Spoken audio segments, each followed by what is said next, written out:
inverse of function. It is very, very important. You know about the inverse of function. F inverse is not equal to 1 by f. F inverse is not equal to 1 by f, as 2 inverse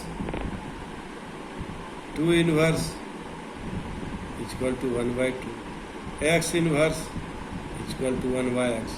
But F inverse is not equal to 1 by f. So this is a function which is 1 1 on 2.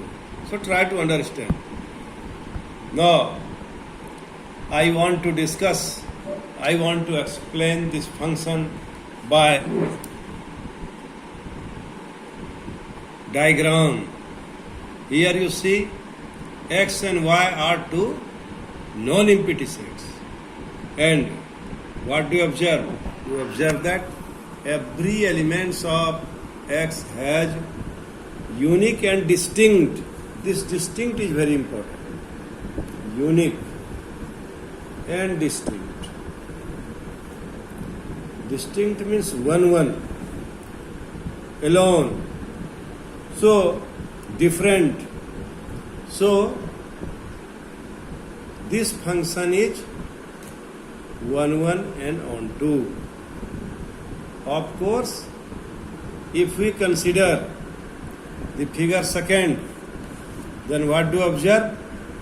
We observe that this function is of course on 2 but not 1 1.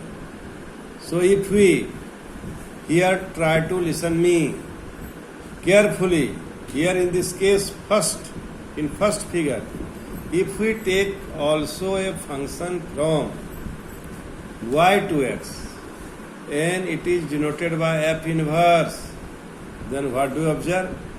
Inverse image of E is at A, inverse image of Y is at B, inverse image of G is at C, and inverse image of H at D.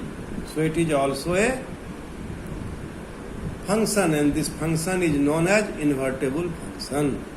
And domain of this function is Y and codomain is X. That's why it is known as inverse function. Inverse function is possible only when the function is 1 1 on 2.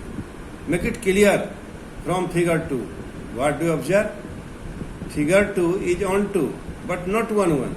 So if you consider another function f inverse from y to x, then what do you observe? We observe that the element D has 2 images. Element D has 2 images, so it is not a function. Of course, f inverse doesn't exist. So by